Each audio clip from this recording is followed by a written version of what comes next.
so many teams, faculty advisors, judges, timekeepers, and judge assistants, and regional organizers and sponsors, and everybody. Thank you very much for all the work.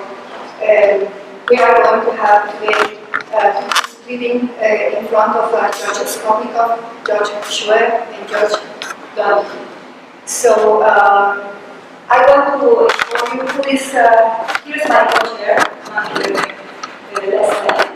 And I want to inform you that the author of the program is Professor Dr. Magdalena Hoffman, who is, was assisted by Jean Ratterman in the drafting of the program. And now I would like to invite Magdalena to give a summary of. I would like to thank all who participated in finalizing the case, especially the Moot Court Committee, and particularly to James Randleman. With your permission, I would like to dedicate this case to my late academic teacher, Professor Vladimir Popov, who, as you know, was always convinced that the international space and telecommunication law can never develop without its natural basis, general international law. Because the case is known to everyone, I shall confine on the very basic repetition of the facts. The Acheran Federation and the Commonwealth of Mani are neighboring states with a long history of competition, diverging political systems, alliances, and disputes. Acheran has developed a navigation system, CNAV, hosted on board a variety of commercial satellites. The CNAV capabilities have been employed by the Acheran military as well as the international private sector. Unbeknownst to Acheran, the CNAV signal was used also by the Manian military with the unauthorized Manian-produced CNAV equipment tools. In early 2015, a Manian corporation, SAN Communication, received authorization from the Manian government to begin development of the X-12 satellite system. The X-12A and X-12B satellites were launched at 6-month intervals from a floating platform in waters of the Lampedusa archipelago by an international commercial launch service consortium which included entities incorporated in Acheran.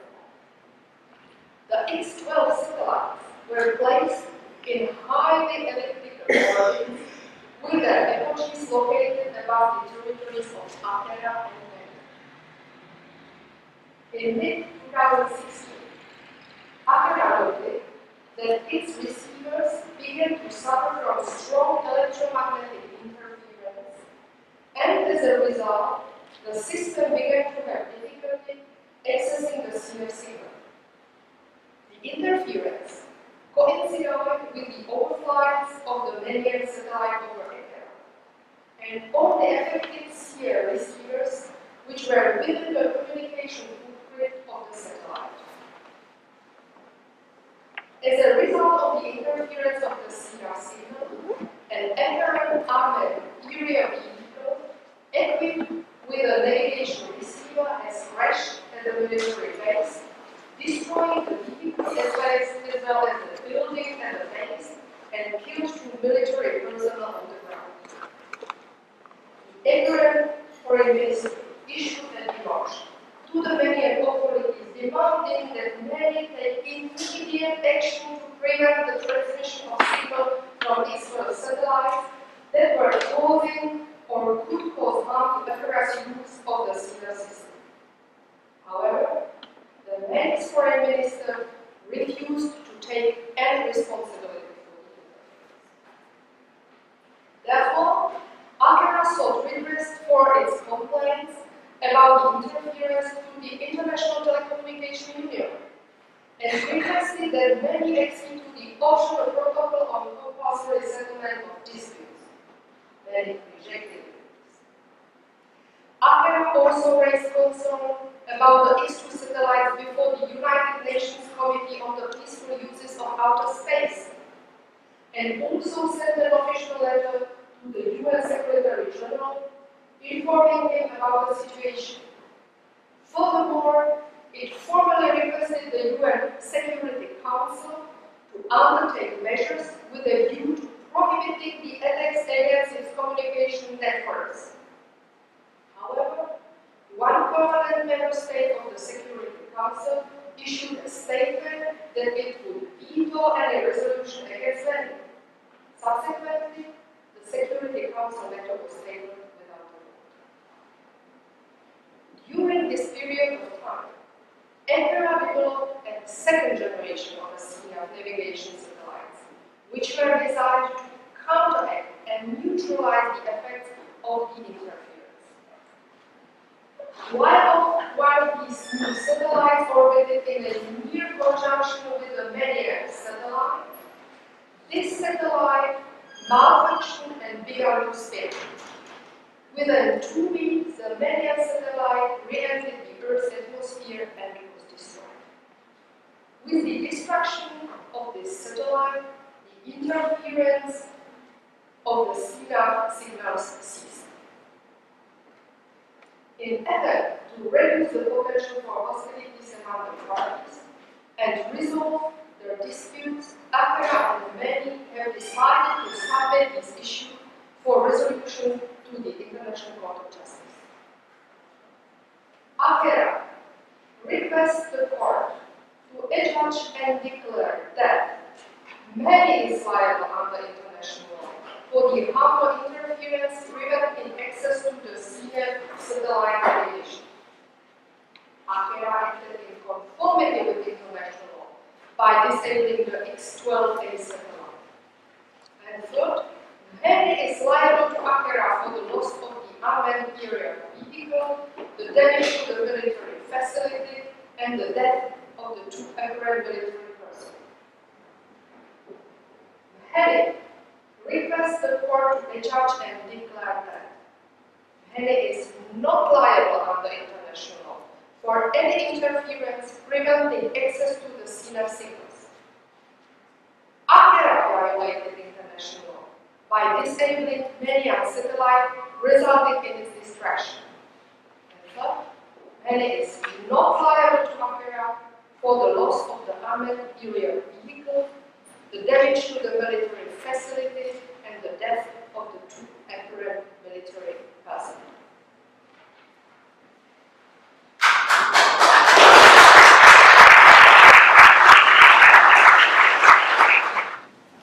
In the case concerning satellite electromagnetic interference, the appearance, duration, and the common law of meaning. You read your written clearings, you know the facts. It is a fact-intensive case. I think that my colleagues as well as myself would have some questions addressed to you and would possibly interact when you speak. And most probably these questions will be related to the questions of law rather than facts.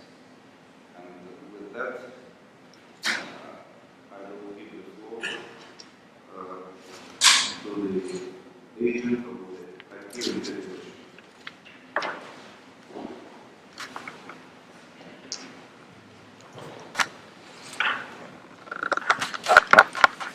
Mr. President, distinguished members of the board, my name is Linesh Talwani. I am agent appearing on behalf of the applicant, Federation of Kerala, and it is an honor for me to appear before this court. Over the next 18 minutes, I will be addressing this court on key aspects of our case with respect to the issue of Mali's liability under international law for electromagnetic interference denying access to the SINAF satellite signals. I will then leave the floor to my co-agent, Mr. Somil Kumar, who will, in the subsequent 22 minutes, address this code on the issue of ACERA's liability under international law for disabling the express satellite and the issue of the loss of the unmanned alien vehicle, the damage to Acadian property, and the loss of life of Acadian military personnel. As consequence, we reserve 5 minutes for rebuttals. Mr. President, may it please this quote. With my first submission, there are 3 propositions that I urge this court to consider. First, that in the present case, indirect evidence can be relied upon and it is conclusive to lead to the conclusion that the interference was caused by the expelled satellite. Second, that the acts of self-communication are attributable to the Commonwealth of Maine. And third, that such acts of electromagnetic interference are in violation of international law. Allow me, Excellencies, to substantiate the first proposition, which is that indirect evidence can be relied upon in the present case. As can be evidenced from the merits judgment of this court in the Corfu Channel case, the court has allowed recourse to indirect evidence when 2 conditions are met. First, when the all possible direct evidence is in exclusive control of the opposite party, and second, when the evidence that is then led does not contradict any direct evidence or uncontested fact. In the present case, Your Excellency, these conditions are met as SEN Communications is a Mainian entity operating out of Maine, and therefore the Federation of ACERA has no access to any possible direct evidence. The evidence that we seek to lead shall not contradict any direct evidence or uncontested fact. Coming to the circumstances of this case, Your Excellencies, paragraph 8 and paragraph 16 of the company lay down the circumstances which help establish the source of this electromagnetic interference. The first fact, Your Excellencies, is that there was no interference with the CNAV signals before the launch of the expelled satellites. Second, that the apogee of these satellites were located over the ACERA. Third, that the electromagnetic interference coincided with the overflight of the expelled satellite over ACERA and affected only those receivers which were within the communications footprint of the expelled satellite. Finally, and most importantly, Your Excellencies, these interferences ceased with the destruction of the expelled satellite. The court in the Corfu Channel case said that a party that does not have direct access to direct evidence should be allowed liberal recourse to inferences of fact, and special weight should be given to such indirect evidence when it leads to a single conclusion. All of these circumstances lead to a single conclusion that the interference was caused by the expelled satellite. The second aspect which this court looked at was the motive. In the Corfu Channel case, the court noted that Albania had a particularly hostile attitude towards the presence of foreign ships in its territorial waters.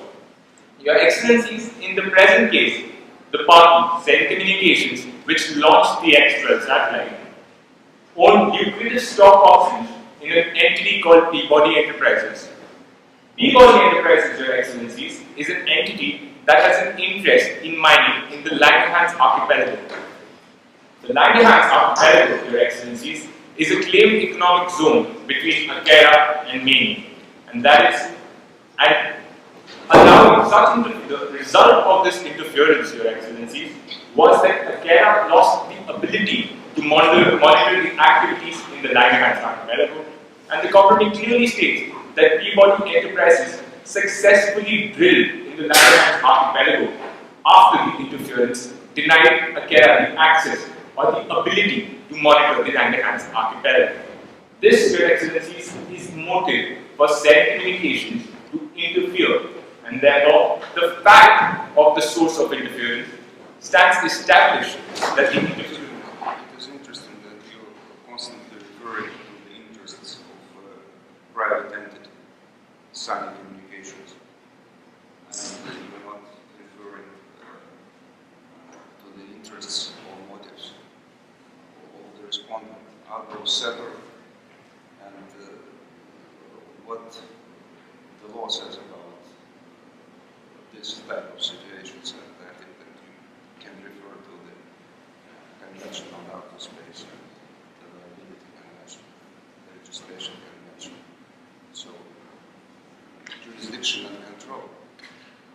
Thank you for your question, Mr. President. Your Excellencies, this question brings me to the question, to the aspect of attribution in the present case. We seek to submit that the state of Maine, all the actions of said communications are attributable to the state of Maine. We rely on Article 6 of the Outer Space Treaty to establish that all acts of said communications are attributable to the state of Maine. Under the Outer Space Treaty, Your Excellencies, the parties to the Outer Space Treaty have reached on a special consensus or a special agreement that private space activities shall be allowed in outer space only when the state whose nationals these parties are take full responsibility for the activities of their nationals. Therefore, as the law stands, state parties bear complete responsibility for the activity of their nationals in outer space. Said communications, Mr. President, is a Mainian entity, and therefore, over and above, by a special agreement, the state of Maine has agreed to be bound by all the acts and be responsible for all the actions of said communications. What I read in the case file, suggests that it may be argued that the respondent was not the only launching state. That there was a consortium, international consortium with participation with Akira as well. And I noticed that in your meeting, you avoided this issue. What are the legal implications of the fact that there were so many, maybe not so many, a few launching states has been argued by the respondent?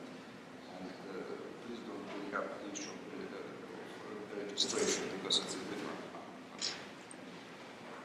Mr. President, brings us to a very crucial juncture in the present case, which is the difference between Article 7 of the Outer Space Treaty and Article 6 of the Outer Space Treaty. The fact and the responsibilities of a launching state are governed by Article 7 of the Outer Space Treaty, in which case there can be more than one launching state as per the definition of Article 7. However, the state responsibility is governed by Article 6, which is for its national.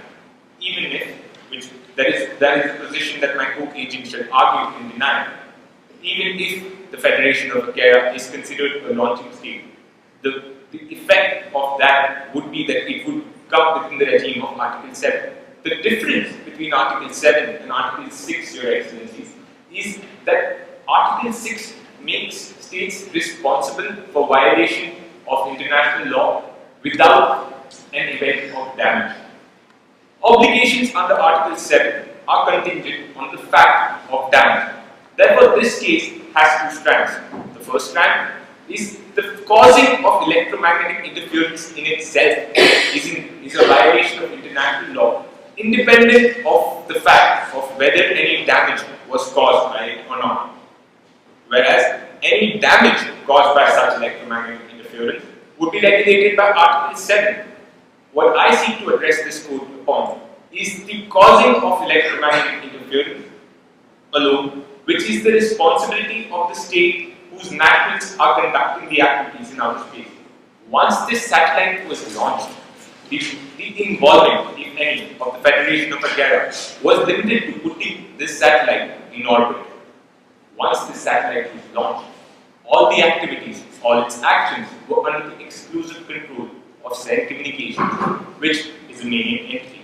Therefore, there may be, Mr. President, more than one launching state, and the second launching state may be the Federation of Akira. However, there is only one responsible state in the present case with respect to the legality of this electromagnetic interference, and that is the Commonwealth of Maine. Council, if you think Akira could also be considered as a joint launching state, why make a distinction of liability between the two parties? Your Excellency, we believe that, and as my co-agent will argue, that Akira is not a co-launching state. The distinction that I implore this bench to consider is that the consequence, the operation of the liability convention, or the determination that this court shall make on the damage that is caused under the Liability Convention is independent and is separate of the question of electromagnetic interference. Your Excellencies, the first step of this case was the causing of electromagnetic interference. The second step of this case was damage, if any, which was caused by this electromagnetic interference. And the Liability Convention is a very specific regime, Your Excellencies. It is a victim-oriented document agreed upon by the state parties to provide quick relief to the parties affected by the damage. Therefore, the main thrust of the Liability Convention is to provide compensation at the earliest possible juncture. However, the legality or the causation of this electromagnetic interference is an aspect in itself independent of responsibility that is covered under Article 6 of the Outer Space Treaty. Your Excellencies, therefore, the thrust of my submission is that the causing of such electromagnetic argument. Your Excellencies, both parties to this dispute are parties to the ITU Constitution. Under the ITU Constitution prohibits harmful interference with the signals of another satellite. The Constitution defines harmful interference as interference which endangers the functioning of a radio navigation service or of other safety service, or seriously degrades, obstructs, or repeatedly interrupts a radio communication service operating in accordance with the radio regulation. Your Excellencies, as could be evidence from the contrary, the interference denied Akera's access to CNAV satellite signals as it repeatedly interrupted with the receivers gaining access to the satellite, to the CNAV signals. And therefore, the act of causing harmful interference in itself is a violation of the treaty or of the Constitution of the International Telecommunications Union, which both parties to this dispute have agreed to. Further, Your Excellency. Counsel, I'd like to ask you to address the assertions that you made in your written meeting that men's actions were a use of force. I'd like to understand whether your view is that all electromagnetic interference and all harmful interference is a use of force, and if the answer is no, if you believe that it is only sometimes a use of force, where should the court draw the line between interference that is not a use of force and interference that is a use of force? Thank you for the question, Your Excellency. Your Excellencies, my co-agent shall deal with that submission in detail, but the Federation of Akera's stand with regard to this is all electromagnetic interference is not use of force, but when it fulfills the criterion for use of force, which is such interference when it has the effect of affecting territorial integrity and political sovereignty of the state, and when it has the effect of use of force, then it should very well be considered use of force. And that is the submission that my co-agent shall address to this court. That when it does fulfill that threshold and that effect which has been laid down by this court, then regardless of the means of causing such effect, the effect in itself should be considered a use of force, or if it is escalable, or if it can be escalated, it should be even considered an armed attack. And that is something that my co-agent shall address this court on. I'm not as familiar with the ITU regime as you are. It seems to me that this regime, as far as the interference is concerned, it is a regime of negotiations, seeking solutions. It doesn't envisage liability per se, probably doesn't exclude, but it doesn't. So it's really hard to equate this regime, which is so, I would say, friendly and cooperative, to the use of force. So you make a big leap here, because apparently the ITU regime doesn't see it the electromagnetic interference per se as use of force.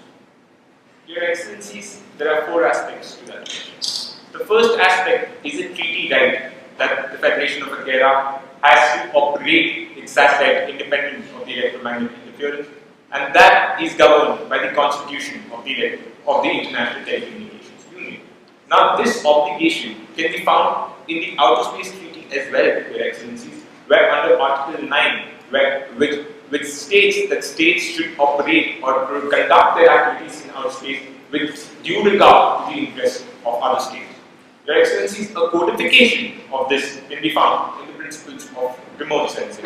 The principles of remote sensing were agreed unanimously by all the states, which give every state the right to remote sense its own treaties, and that was the purpose of the CNAV satellite. So therefore, these are the obligations under international law, independent of the question of use of force, which the Federation of ACERA is entitled to, and which is the thrust of my submission, which is that these obligations have been violated by the Commonwealth of Guinea, and therefore these should be considered violations of international law, independent of whether this court holds such electromagnetic interference to be use of force, independent of whether this court finds damage and determines questions that arise under the liability convention. Your Excellencies, the fact is that after the fact of electromagnetic interference, what happens then?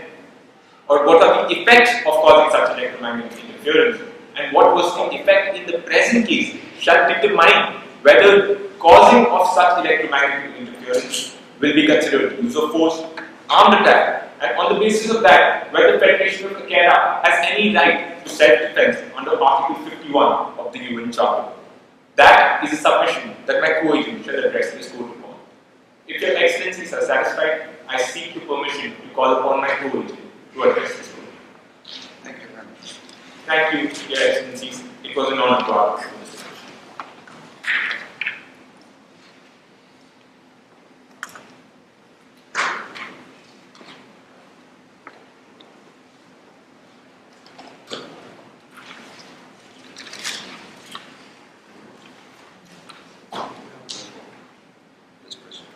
Good afternoon, Your Excellencies. Through the course of my submissions, I shall be dealing with the second and the third issues that we've raised as part of our legal submissions.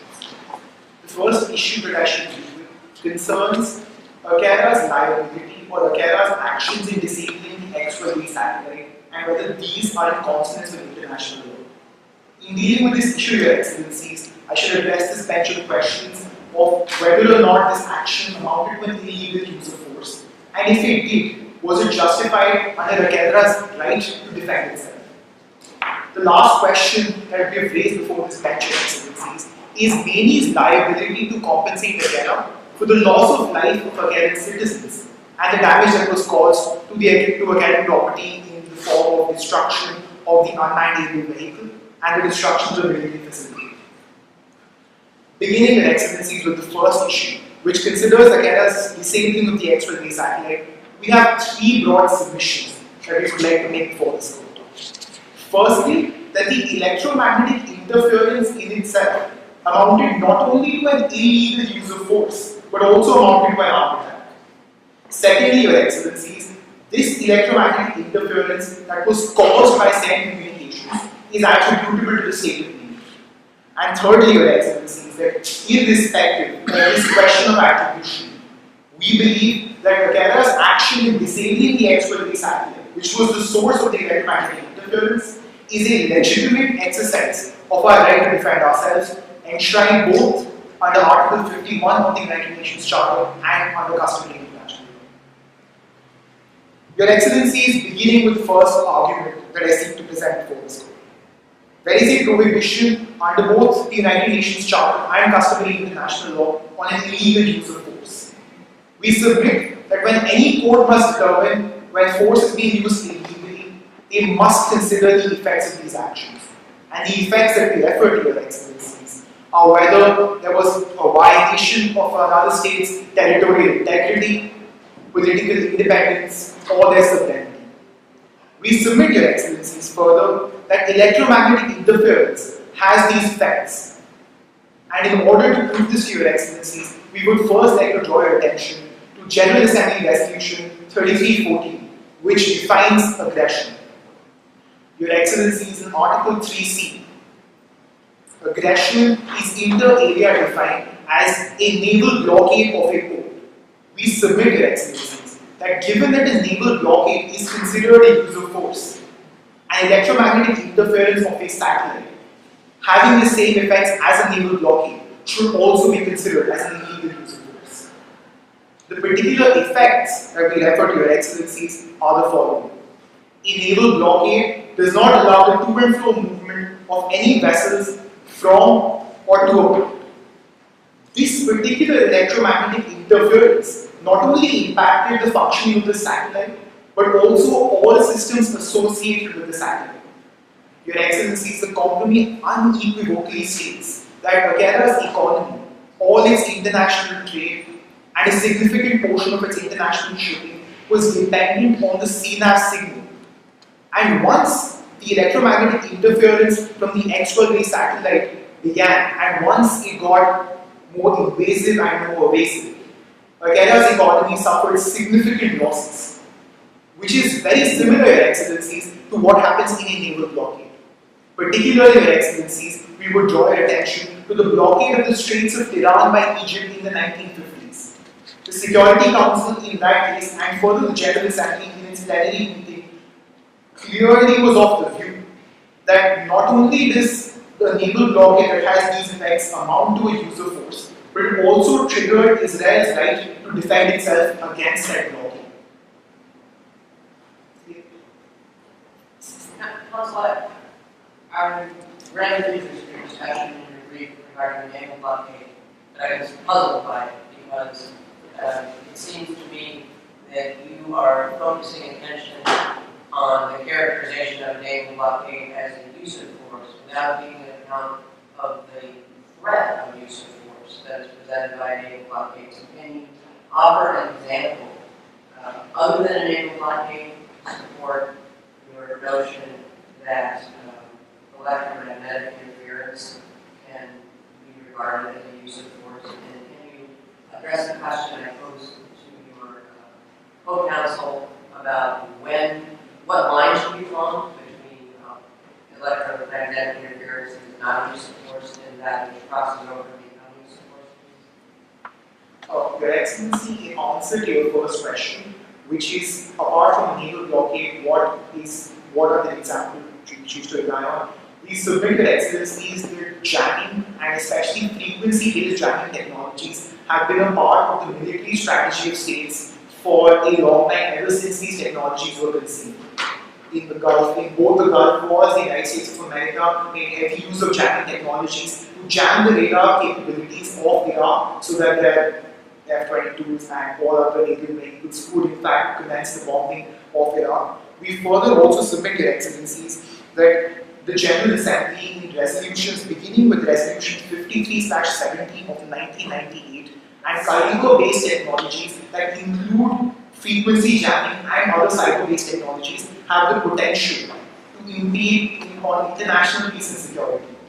We submit, Your Excellencies, that these resolutions do not label electromagnetic interferences as uses of force. But given, Your Excellency, that this is a unique case, and given the fact, and this is the answer to the second question Your Excellency is, given that the effects of this electromagnetic interference are akin to other uses of force that have occurred in the past, it is our submission that purely on the effects test alone, which this court has adopted in the Nicaragua judgment, in the oil platforms judgment, and even in the case between the Democratic Republic of Congo and Uganda, we submit that the electromagnetic interference amounted to a use of force, Your Excellencies. Counsel, in your own argument relating to use of force and self-defense, in the field of outer space, where those principles of cooperation and consultation play? And before any investigation being conducted by Akira regarding to its loss, and immediately you take action as a self-defense, where you can find how you assess the principle of cooperation in the field of outer space. Thank you for your question, Your Excellency.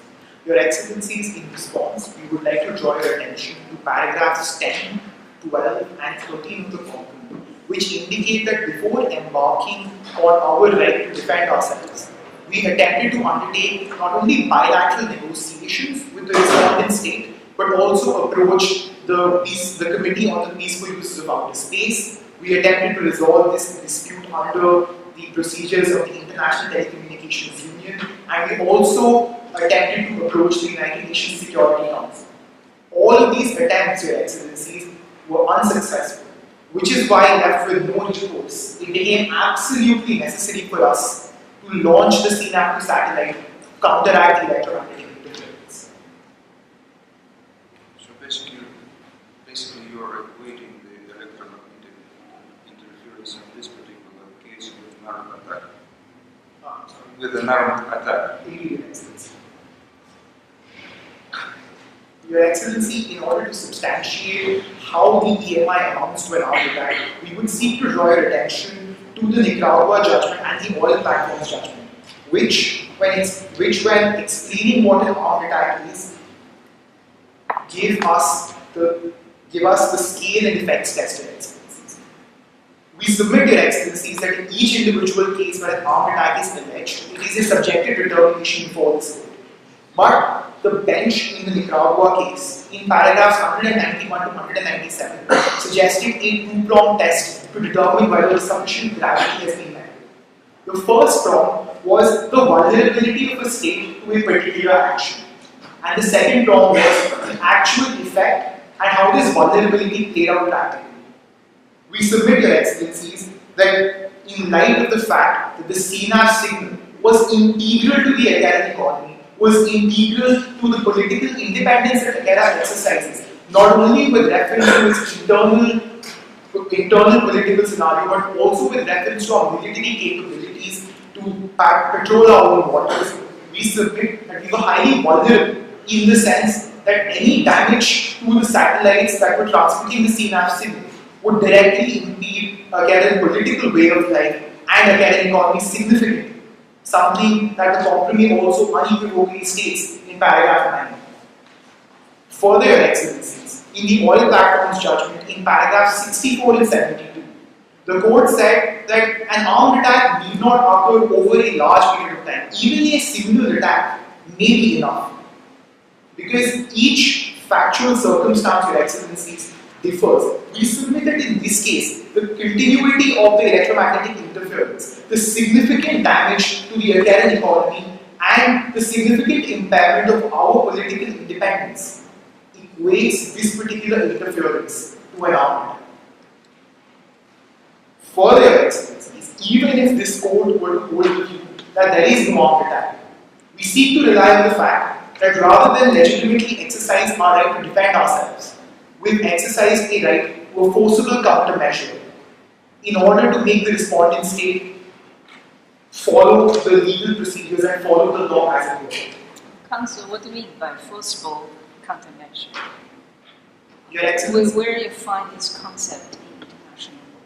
Your Excellencies, for forcible countermeasures, we seek to rely on Judge Sima's separate opinion in the oil platforms case, where Judge Sima noted a slight lacuna in the way that the law on use of force and armed attack proceeds. An armed attack is a particularly grave form of use of force, but all uses of force may not necessarily amount to armed attacks. But Counsel, you have to make clear, are you arguing on the basis of a self-defense against armed attack, or are you arguing on the basis of countermeasure as circumstances that preclude the wrongfulness of your act? You can't mix them up. There are two different legal concepts. Indeed, Your Excellency. Our submission is as follows, Your Excellency. We submit that our actions in disabling the XYZ satellite were a legitimate exercise of our right to defend ourselves. In the scenario that this court does not agree that this electromagnetic interference amounts to an armed attack, we still believe our actions are legal and justifiable as forcible countermeasures. Just ask you whether you are familiar not only with Judge Sima's separate opinion, but also with this court's judgment on Garchico. And there the court addressed the issue of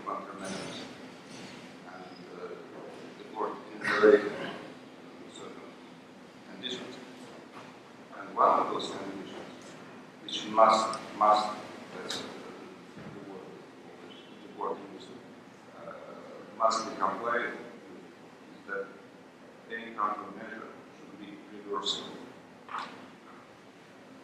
This excludes the idea of anything forcible.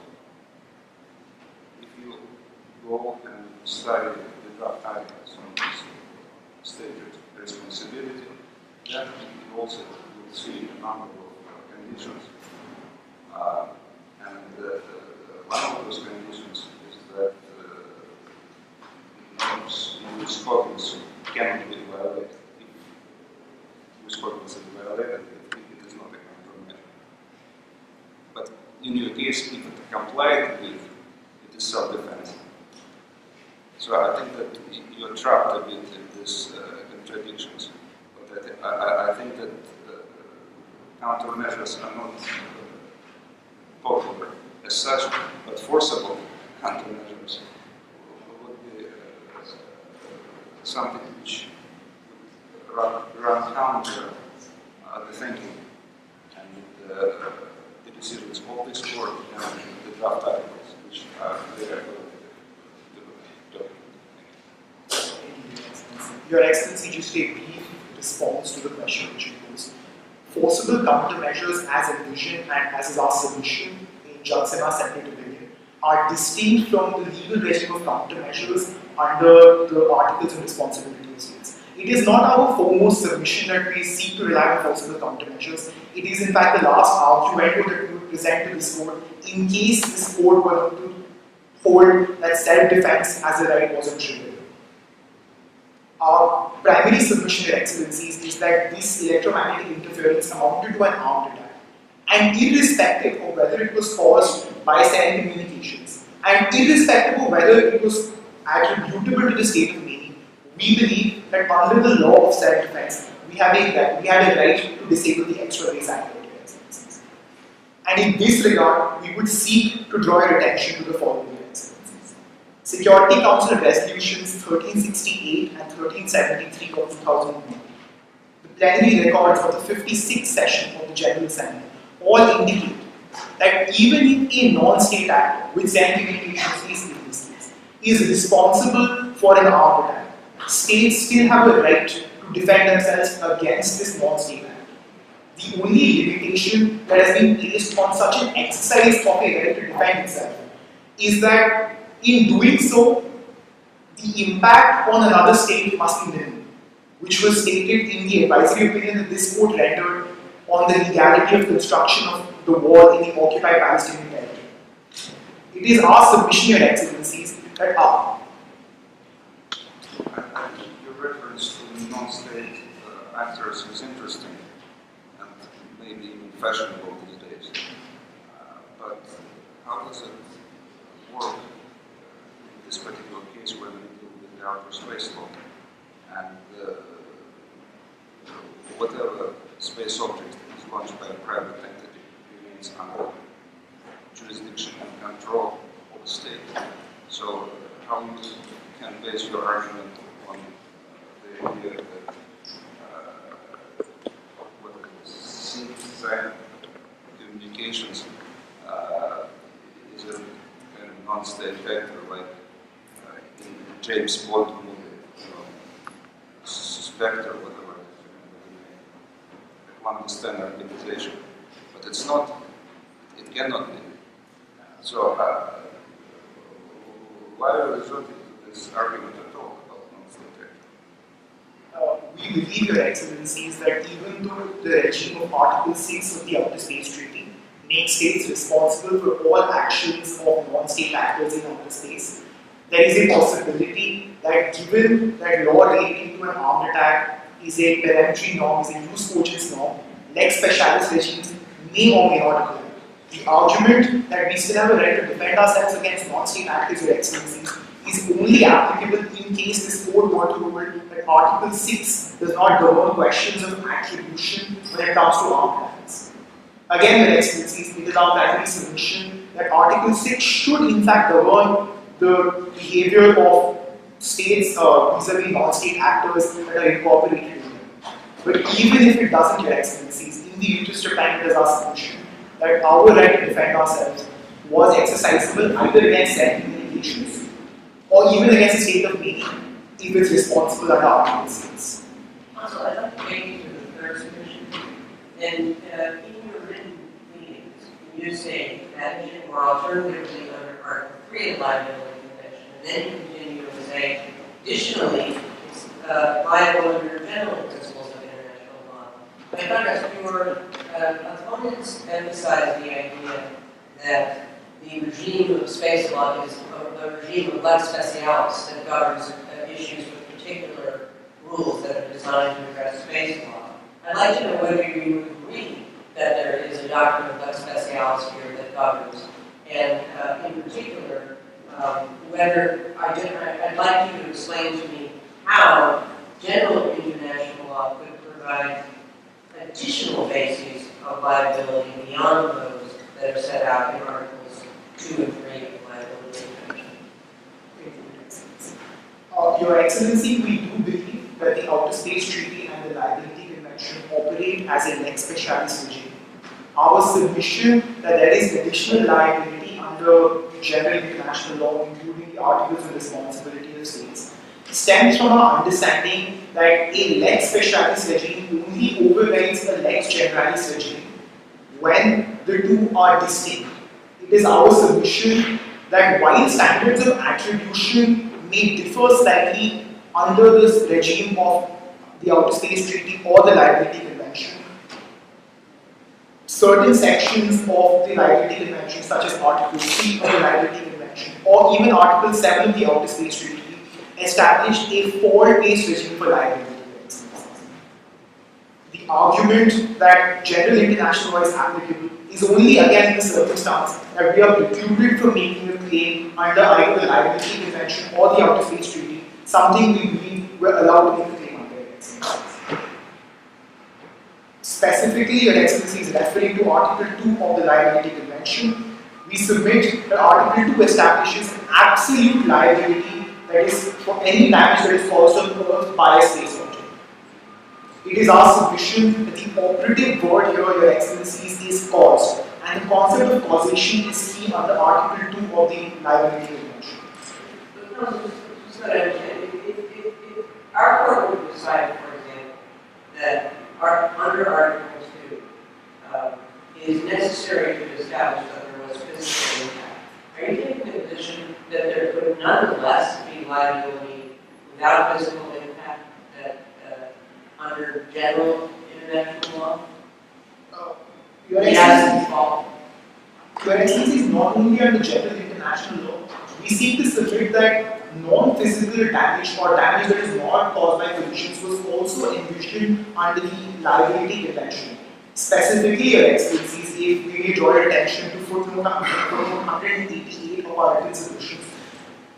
During the preparatory works of the Liability Convention, the word collision was replaced by cause, which is a clear indication that even though the draft has initially envisioned all damage to be caused as a result of collisions, the replacement of the word collision by cause indicates and is also in consonance with the statements made by the French and the Italian delegates that not all damage caused by space objects may be physical. However, Your Excellencies, even if the Liability Convention and the Outer Space Treaty does not cover non-physical damage, it is our understanding that general international law will then come to our aid, and under the regime of fault liability, such damage will be covered, Your Excellencies. And in order to I see Your Excellencies that my time is elapsed. Much obliged, Your Excellencies. Your Excellencies, in terms of general international law, we seek to rely on three cases: the Trans-Fiber Arbitration, the Amoco International Financial Corporation versus Iran arbitration, which specifically said that property does not only mean tangible assets but may also be intangible, and the liability regime that was established in the Factory of Chorzo case, which says that if there is a legal duty, which then exists under the Outer Space Treaty, the Liability Convention, and even the ITU Constitution, if there's a breach of this duty, as already been argued by my co-agent, which there was in causing the EMI, and if there is damage resulting, which is both in terms of not being able to operate our satellite and also physical damage in the form of destruction of property and loss of life of citizens. We believe that even under the four-based regime, whether under the Outer Space Treaty or general international law, the respondent state is liable to the applicant state. Thank you, Your Excellencies. Now let's turn to the respondent.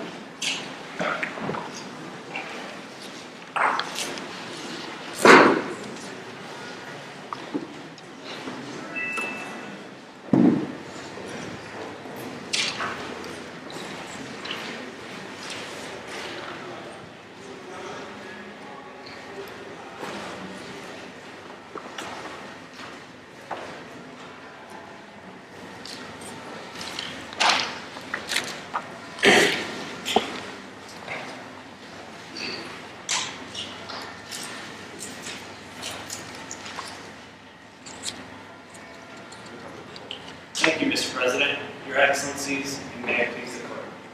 Здравствуйте. Ni hao. My name is James Burleson. Along with my co-agent Jessica Fernandez, I represent the respondent in this matter, the Commonwealth of Benin. Your Excellencies, I will address the first and third submissions to this court using the first 23 minutes of our time to demonstrate why Benin is not liable for the inaccessibility of the CNAV signal. And second, showing why Benin is not liable to Akira for the crash of an unmanned aerial vehicle. My co-agent, Ms. Fernandez, will then use the next 17 minutes of our time to address the second submission to the court, demonstrating how Akira violated international law when it disabled and destroyed the X-12A satellite. If we may, we then like to reserve the final 5 minutes of our time for survey. Your Excellencies, as to the first issue before this court, Benin is not liable to Akira for the inaccessibility of its CNAV signal for any of three reasons, which I will discuss in the following order. First, Benin is not at fault under an objective or subjective standard, and thus cannot be held liable for the damages alleged. Second, the damages alleged are not contemplated under international space law because they are not caused by a space object and are not physical damages, those for the inaccessibility of the CNAV signal. And finally, even if these damages are compensable under outer space law, Akira is a joint launching state and thus has impliedly consented to the X-12 activities and any harmful interference that results therefrom. As to the issue of fault, Your Excellencies, it is first important to note that opposing agents have spent a great deal of their memorials and their oral argument discussing that the X-12A was the source of the EMI. Benin concedes that the facts now available to the court do lead to the conclusion that the X-12A was the source of the EMI. However, Benin does not concede that it is at fault or liable for the interference that Akira experienced. As noted by the International Law Commission in its comment to Article 2 of the draft articles on state responsibility, there is both an objective standard or a subjective standard that can be applied depending on the circumstance of the case to determine the fault. The objective standard being a breach of international law, as has been applied by this court in various cases, such as Corfu Channel and by its predecessor court, the PCIJ, in the factory Troy case. But there is also a subjective standard that can be applied, that looks to what the states knew and the type of intent in violating the breach of international law. Benin has not breached any of its violations of international law. Opposing agents state that Benin has acted deliberately to attack Akira. There is nothing in the record that this court should base that finding upon. Although the apogee of the satellite was above Akira, it was also above Benin. Benin and Akira are very close neighbors, less than 1,000 kilometers away. So of course a satellite in a highly elliptical orbit with an apogee above Benin would also be in close proximity to being above Akira. Furthermore, Benin, as stated in the record, had no interest in interfering with the CNAV signal, as its own military and civil programs were relying on that signal for navigation as well. Although there are certain coincidences that this court can look to as circumstantial evidence to support the conclusion that the X-12A was the source of the electromagnetic interference, there is no adequate evidence put forth by Akira to support a finding that Benin was deliberately attacking Akira. even if it is determined that the use of force, or excuse me, a electromagnetic interference from a satellite, it can be determined to be a use of force. And to answer Her Excellency's question regarding where this court should draw the line when an instance of harmful interference becomes a use of force, it should be drawn at deliberateness. A use of force implies intent in taking the action, not an accidental use of force or armed attack. There's no intent or deliberateness here on the part of the knife. But as to the issue... Counsel, if I may, could you please explain to the court? I understand, as you said, Minai has interest also maintaining the C-Navy symbol, as you're also using the symbol. In that case, do you think Minai also has the obligation and the principle of consultation and cooperation provide necessary technical data to Akira when it's claimed there is interference or EMI between your satellite and the symbol? How you see that at the international space? No, Your Excellency, Minai was not under a duty to provide that information. However, Minai has registered its satellites, as stated in paragraph 9 of the Why do you think that Minai does not have the obligation? Because Minai does not have, as stated in Article 9 of the Outer Space Treaty, Minai did not have a belief that its activities would cause harmful interference. That's in Article 9 of the Outer Space Treaty, states are required to consult with those other states parties which they have reason to believe would cause harmful interference.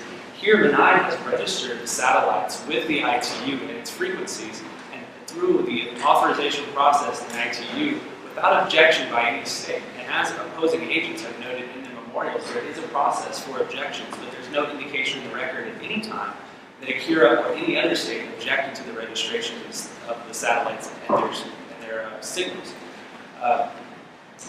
Furthermore, Minai did fulfill its duty under Article 9 of the Outer Space Treaty to consult internationally and conduct appropriate consultations when undertaking outer space activities by ITU. The term appropriate consultation is not necessarily defined. However, this process through the ITU, which both parties have agreed to for registering satellites, lets states be aware of the frequencies and registrations of satellites being launched around them and should satisfy the appropriate consultation. Furthermore, Minai has complied with its duty to act with due regard with other states' space activities under Article 9 of the Outer Space Treaty and has not violated this obligation. Minai had Why do you think that in terms of the principle due diligence, in this case, Minai still has no obligation at all to exchange data when serious damage occurs on part of Akira? Why do you think that due diligence, the principle is so weak in this case? Respectfully, Your Excellency, Minai had no reason to believe or to accept Akira's dubious claims of interference at the time. Now, the circumstantial evidence now available does support the conclusion that the X-12A was the source of the EMI. However, none of the coincidences that the Akira agents have pointed out were known to Minai at the time. Those were not included in the announcement to the international community by Akira, nor in the demarche issued directly to Akira, which coincidentally came after the complete inaccessibility of the CNET signal. Minai, Article 15 of the ITU radio regulations lays out a very particular process by which harmful interference is to be reported. And that puts the onus upon the state alleging interference to provide full particulars of the interference it's experiencing. Here, it's not clear that Akira has submitted any of this technical data, which is referred to in Article 15 and laid out in Appendix 10 of the ITU radio regulations, nor has it provided any of the information of the coincidences of the overflights of the X-12A satellite and the zone of communication, a footprint of communication, to Minai at the time. Now, taking into consideration Akira's actions from the beginning of the compromise, which Akira's agents have neglected to inform this court of during its oral arguments, Akira has taken aggressive military action from the start, moving warships into the Langerhans Islands, which Akira agents have noted Minai and Akira have overlapping economic plans. and they have occupied this area for 3 years since 2014. Akira also flew Air Force Air Force planes onto the island and planted its flag, attempting to assert a claim of the Langerhans Islands. So perhaps Akira's perception of Minai's actions as a deliberate attack stemmed from its own actions, taking aggressive military action from the start, potentially some type of collective guilty conscience on the part of Akira. Also, your opponents say that Minai was the appropriate state of the outer space treaty with the responsibility to continually supervise its nationals and its corporations. Do you accept that? And are those obligations contingent on notice by an effective state that there have been concerns about possible harmful interference or electromagnetic interference? Your Excellency, Minai does not deny that it is responsible for the activities of state communications under Article 6 of the Outer Space Treaty, just as Akira is responsible for the action of its nationals, which were involved in the launch consortium under Article 6 of the treaty. Now, the notice provided by Akira was not sufficient to make Minai aware that it could actually that there actually was any sort of interference which it should take action to resolve. And this is where Minai asked the court to apply this subjective standard of fault, because Minai did not have knowledge of the coincidences which Akira now relies upon. And harmful interference in and of itself is not a violation of international law. Article 45 of the ITU Constitution states that states parties shall carry out activities in such a way as to not create harmful interference with the activities of other states. But read together with the object and purpose of the Convention and the processes for reporting and resolving harmful interference through cooperation and mutual assistance, and discussions in Resolution S735-1 of the ITU radio regulations, it is clear that there are permissible levels of interference, and interference in and of itself is not a violation. Here Minai had no reason, in fact, had reason to doubt Akira's claims because of its aggressive action from the start to keep Minai from being able to access the Langerhans Islands with its sailing warships into the archipelago and flying transport vehicles onto the island as well. Furthermore, the damages alleged are not those contemplated under the outer relevant space law treaties. EMI is not a space object in these instances. The outer space treaties require that damage be caused by a space object. Now, the Liability Convention in Article 1 defines a space object rather circularly as a space object or its component parts in the launch vehicle thereof. EMI is not a component part of a space vehicle, or excuse me, a space object, but rather is a non-tangible, non-physical energy signal emanating from the object. And in fact, the ITU evinces an intent to regulate. Isn't it the property of the space object? Say the signal is intangible, doesn't exist, material, almost as a ghost. But I think that it is a property nowadays of any space object to have certain signals sent out and received. So you cannot divorce the space object from the electromagnetic signal. And your position seems to be very stringent. It's just a piece of metal. Maybe you could resort to a qualitative interpretation of the relevant treatise rather than to stick to this very narrow approach. Well, respectfully, Your Excellency, the ITU evinces an intent to regulate radio broadcasts such as would cause electromagnetic interference outside of the confines of the Liability Convention, and not to be included as under the definition of space object. They regulate harmful interference specifically in radio broadcasts, specifically in the ITU, as a separate document from the Liability Convention. So it is Minai's position that electromagnetic interference or radio signals should not be regulated as space objects, but be regulated under the documents that the states parties have both agreed to for these purposes. And furthermore, to that point, Article 36 of the ITU Constitution, in fact, states that member states accept no responsibility towards users of the international telecommunication services, particularly as regards claims for damages.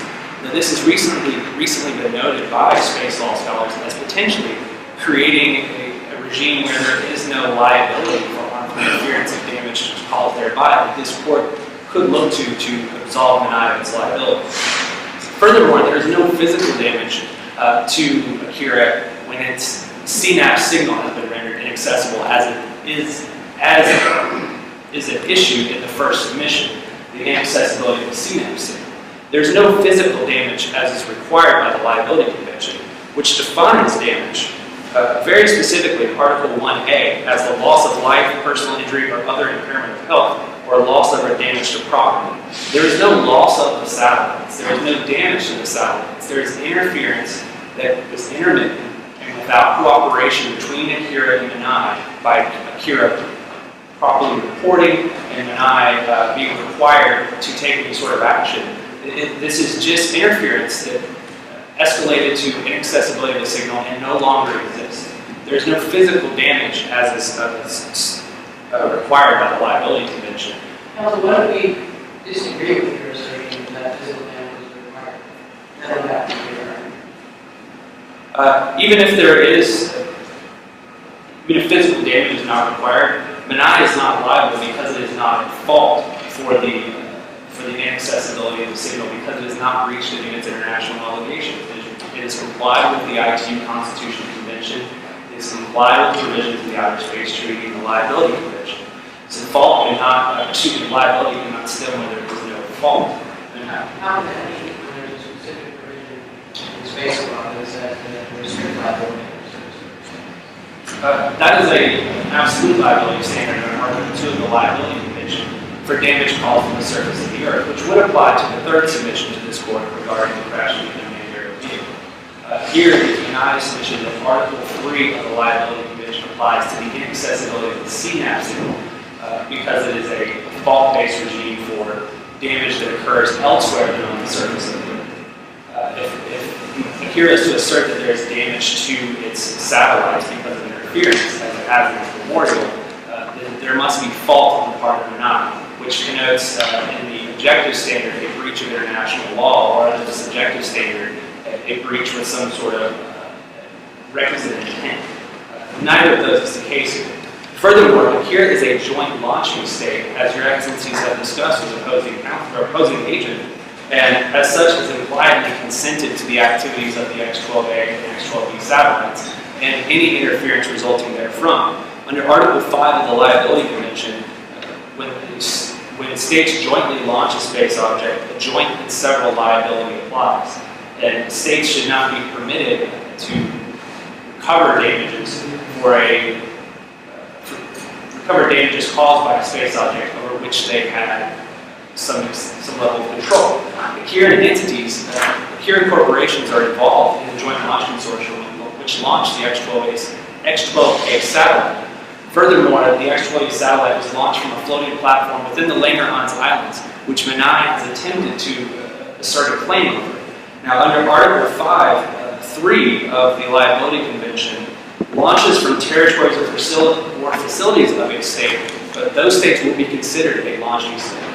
So because MNI has corporations involved in, Akira has corporations involved in the Joint Launch Consortium, it is responsible for those corporations' activities under Article 6 of the Outer Space Treaty, and furthermore is considered a launching state because it is launched from territory which MNI or Akira. Let me answer this question. This is a very important part for the determination of liability launching state.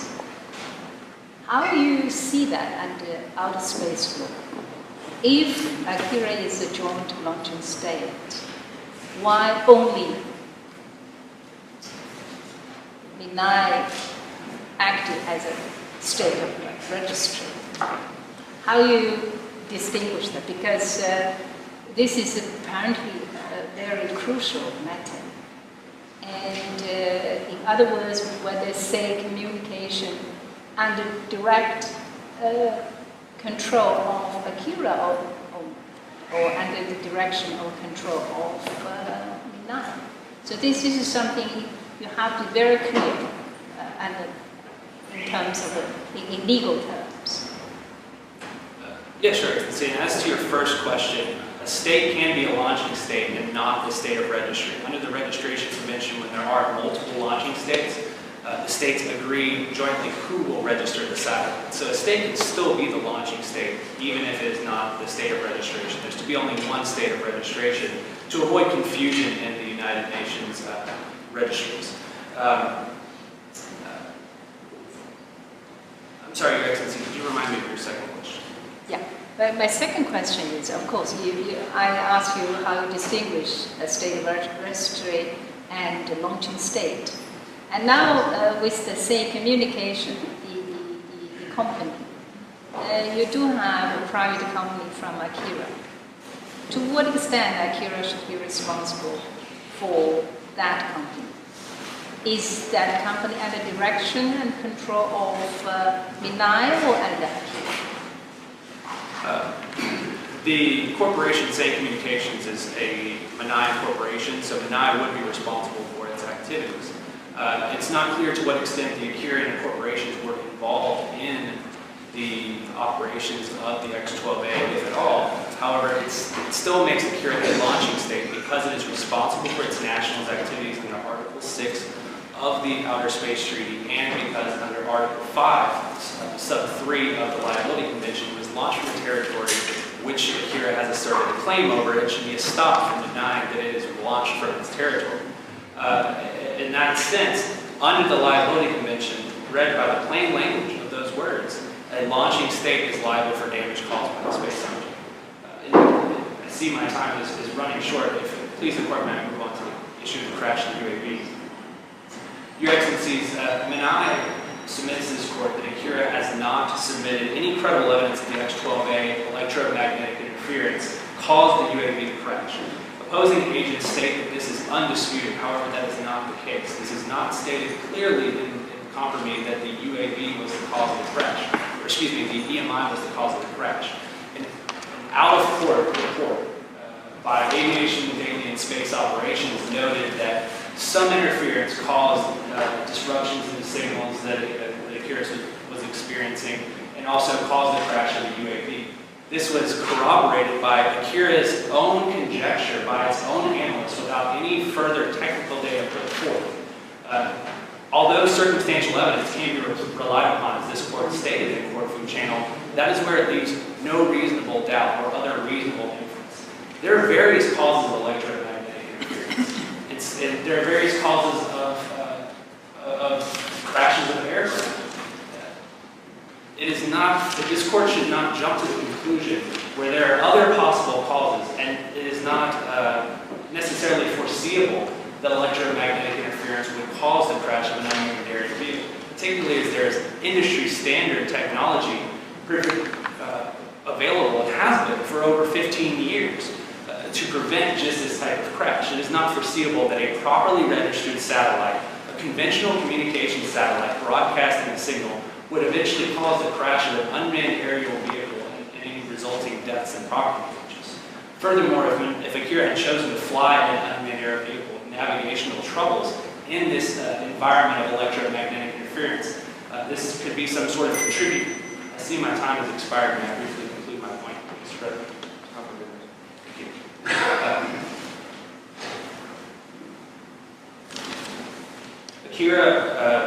Akira's UAV, or choice to fly a UAV with these navigation problems, relying solely on the satellite.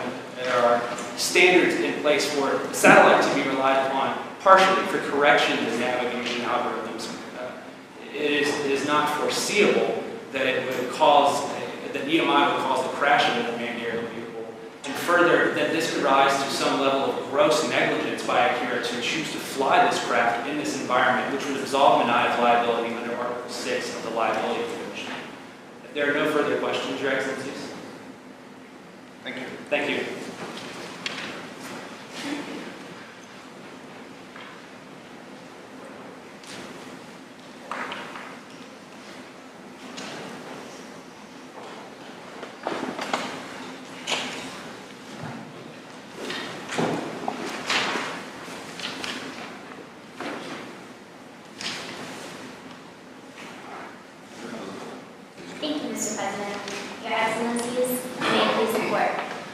name is Jessica Fernandez, and along with my co-agent, I too represent the Commonwealth of Menai.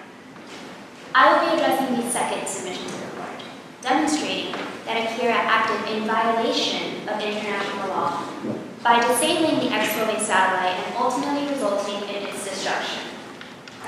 First, I will address the international obligations that Akira has failed to comply with. And second, I will address the fact that Akira's actions cannot be justified under any principle of international law. With the court's permission, I would like to proceed to my first point. The fundamental principle in international law is international cooperation. It is an enumerated purpose of the UN Charter. In fact, the IT Constitution itself required that states use space for peaceful purposes and internationally cooperate with one another when required. Akira violated its duty to internationally cooperate with Menai through its deliberate destruction of the X-12A satellite. The record is replete with evidence to indicate that it was Akira's intent all along to destroy the X-12A. First, as indicated in paragraph 11 of the compromise, Akira was aware that the X-12A would process the new CNAV-2 signal because Akira knew that there were MSU tuners aboard the satellite processing the signal. Instead of protesting the use of these MSU tuners at the time that Akira learned of their use, Akira used this information to its advantage and subsequently launched the CNAV-2 signal that would be processed by the tuners. Second, as indicated in paragraph 16 of the compromise, Akira waited until the Klondike satellite was in orbit in near conjunction with the X-12A to broadcast the new signal. Third, and most important, Your Excellencies, Akira never apprised Menai of any of the facts which it is now raising before this court. For example, Akira never informed Menai that the only receivers affected were within the communications footprint of the X-12A. Akira also never informed Menai that the overflight of the X-12As were coincided with the EMI. Additionally, as stated in paragraph 14 of the compromise, it was Akira's unannounced intent to counteract and neutralize the effects of the EMI. The only announcement that Akira provided to accompany the launch of the CNAV-2 signal was that the signal would be used to patrol the waters around Akira and the Larianes Islands, and it would be used in support of its expanded drone program. Akira never informed Menai of its intent to launch this new signal to counteract and neutralize the effects of the EMI. Additionally, in paragraph 10 of the compromise, when Akira issued over the Larianes Islands and to launch the new signal in support of its drone program, it is clear that it was Akira's intent all along to disable the X-12A satellite. This violates Article 1 of the Outer Space Treaty because it interferes with Menai's right of equitable access to outer space and its right to freely explore outer space. Additionally, Akira violated Article 9 of the Outer Space Treaty, which requires international cooperation and consultations when engaging in space activities that would result in potentially harmful interference to other states. For the EMI that causes damage to Akira. Let me ask you this question. Under international space law, is it wrongful for a state, in this case for Akira, to launch a satellite, a signal that it considers harmful to itself? Yes, Your Excellency. In this instance, that does violate international law because it was Akira's intent to directly cause harmful interference with Menai's satellite. Counsel, what if we conclude that there was no such intent? Does that mean that we should decide in the other side's favor, or should your side still? Information Akira possessed that would support the X-12A was causing this EMI and causing the inaccessibility of the CNAV signal.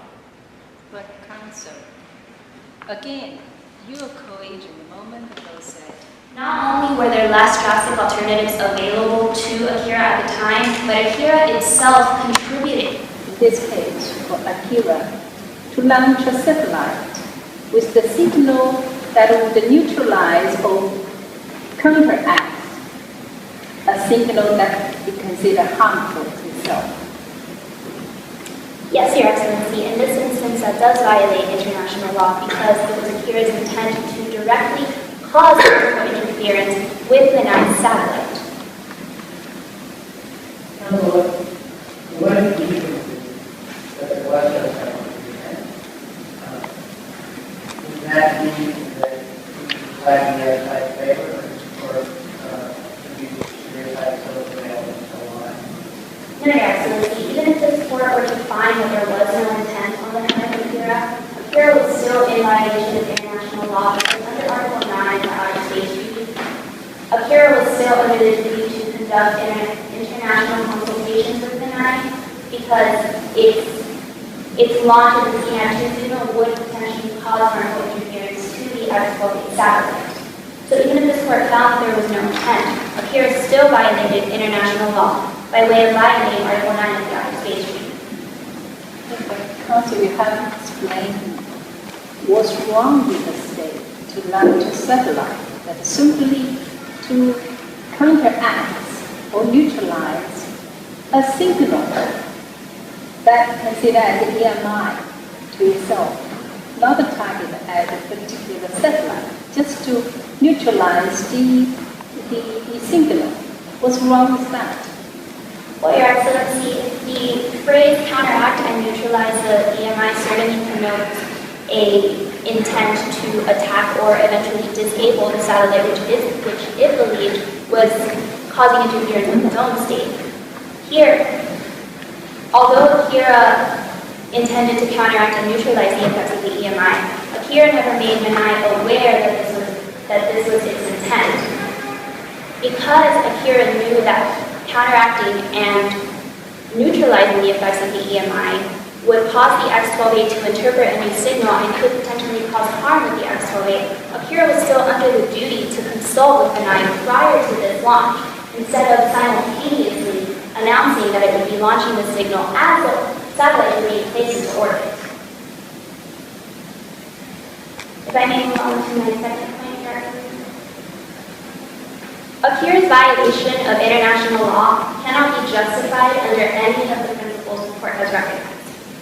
First of all, Akira's actions cannot be justified under self-defense, because as Article 51 of the UN Charter requires, self-defense must be in response to an attack. Here, the company has no evidence to support that Menai was by any means attacking Akira, and agent for Akira has not provided any proof that this was Menai's intent.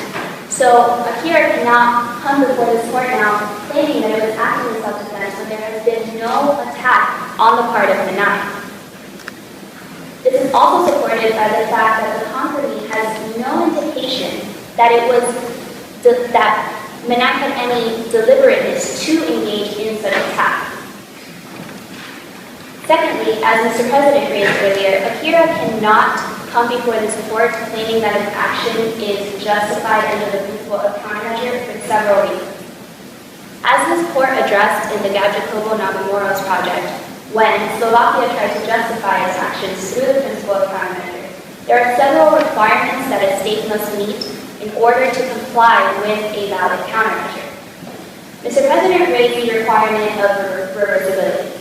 This, coupled with Article 49, Section 3 of the UN Resolution on State Responsibility for International Acts, which requires that a countermeasure shall, as far as possible, be taken in such a way to permit the resumption of the performance of the obligations in question, certainly leads to the conclusion that Akira cannot meet these requirements because Akira's alleged countermeasure resulted in the destruction of the X-12A, making it impossible for Menai to comply with any sort of cooperation or even attempt to reverse the problem because the X-12A was no longer in existence.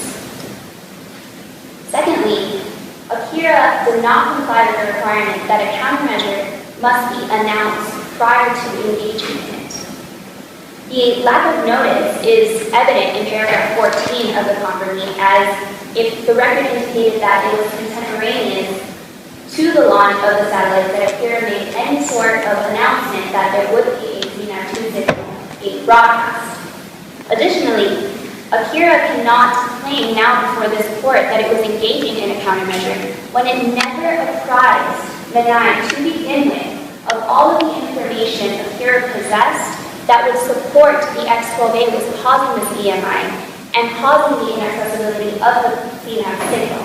Further, Excellencies, we submit that the procedures of the registration of any space object or frequencies before the International Telecommunications Union are by themselves not indicative of adherence to law. There are two problems with ITU procedures. Firstly, that the ITU has no coercive powers to collect evidence. And secondly, and more important, there is no enforcement power vested within the International Telecommunications Union, something that can be evidenced by the respondent's refusal to adhere to the protocol of compulsory settlement of this case. Given that the ITU has no enforcing power, we submit that mere registration of frequencies with the ITU is not prima facie indicative of legality of operation of those frequencies. Thirdly, Your Excellencies, with regard to the respondent's arguments that damage must be limited to physical damage, we submit that the TRAVO of both the Outer Space Treaty and the Liability Convention specifically excludes this conclusion, given that the word collision in the Liability Convention was replaced by the word cause, and both the liability regimes under the Outer Space Treaty and the Liability Convention are in fact victim oriented. Further, Your Excellencies, we believe that even if Akira is a co-launching state, under Article 7b, the extent of Akira's liability is limited to the participation of the Akiran entities, and the compromise only indicates that the Akiran entities participated in the launch. There is nothing to support a conclusion that any entity apart from CERN Communications owned and operated the satellite once it was in orbit. And in terms of the argument of gross negligence, Your Excellencies, nothing in the compromise indicates that the standards that the respondents wish the applicants to adhere to were not met. The compromise merely states that irrespective of what standards were taken or weren't taken, the electromagnetic interference caused the crash. And the biggest proof of this within the compromise, Your Excellencies, is the fact that the EMI ceased once the X12A satellite was destroyed, something we believe is fundamental in our understanding of this case.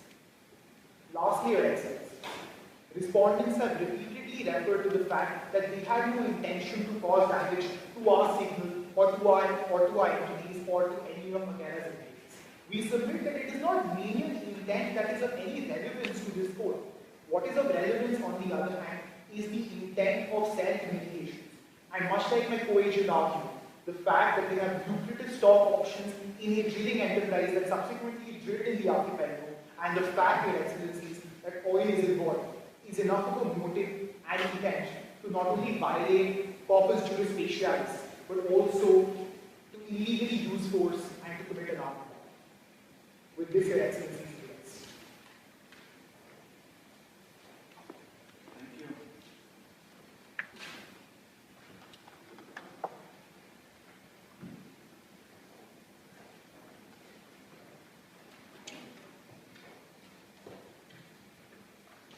Thanks, Mr. President.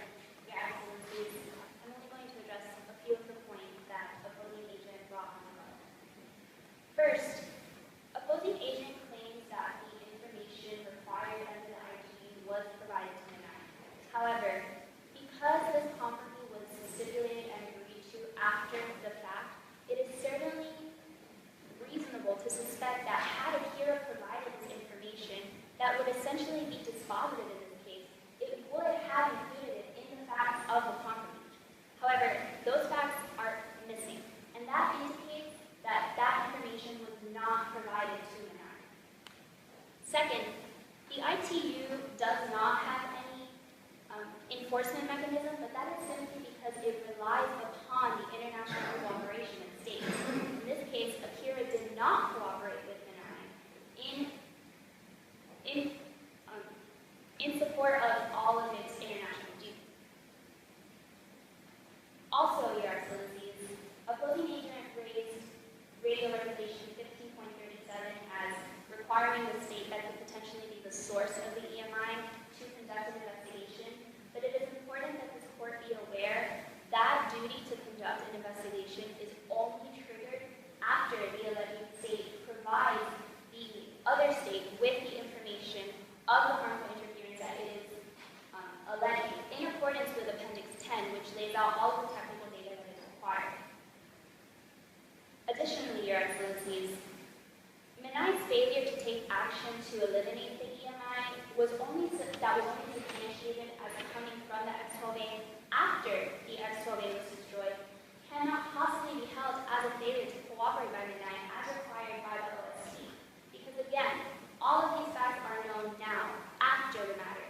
When Akira first learned of the EMI and was first experiencing the EMI, that is when Akira should have gone directly to Menai and provided all of the coincidences it is now raising before this court to prompt Menai and to make Menai aware and to enable Menai to cooperate with Akira.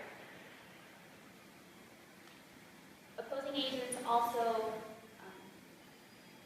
draw the court's attention to collision damages, but it's important to note that there is a difference between collision damages and physical damages.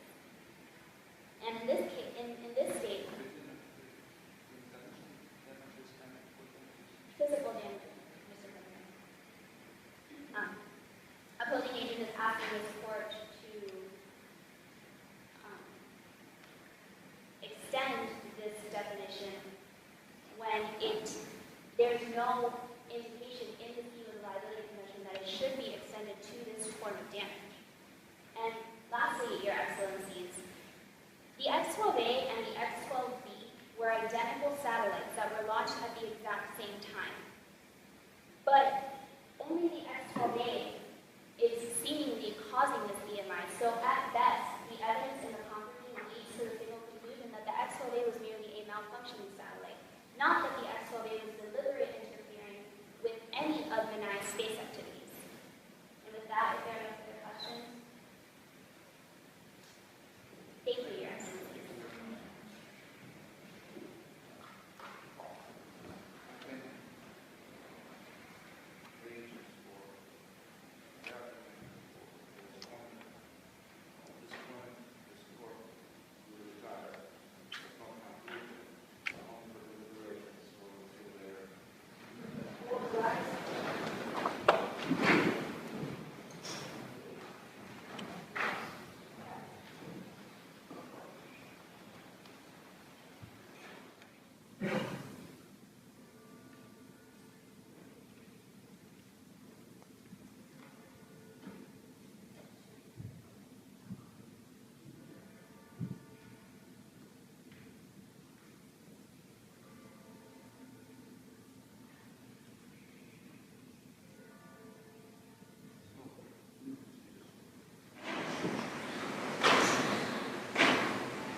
That's the list. Spend a lot of time discussing that. So, it's the national program.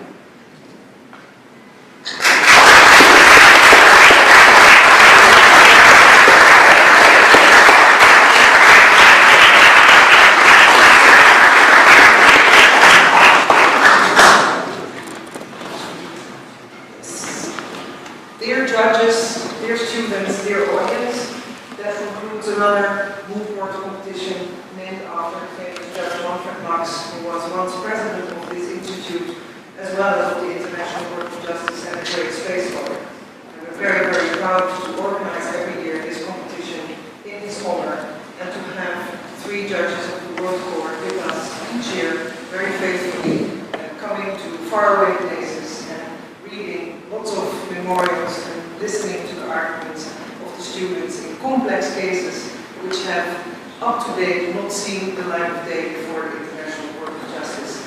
It's always interesting to hear the judges say, if ever a space law case is brought before our court, we will be specialists like that.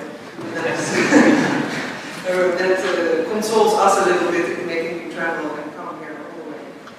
We're very, very pleased to have had 2 excellent teams here in the finals this year.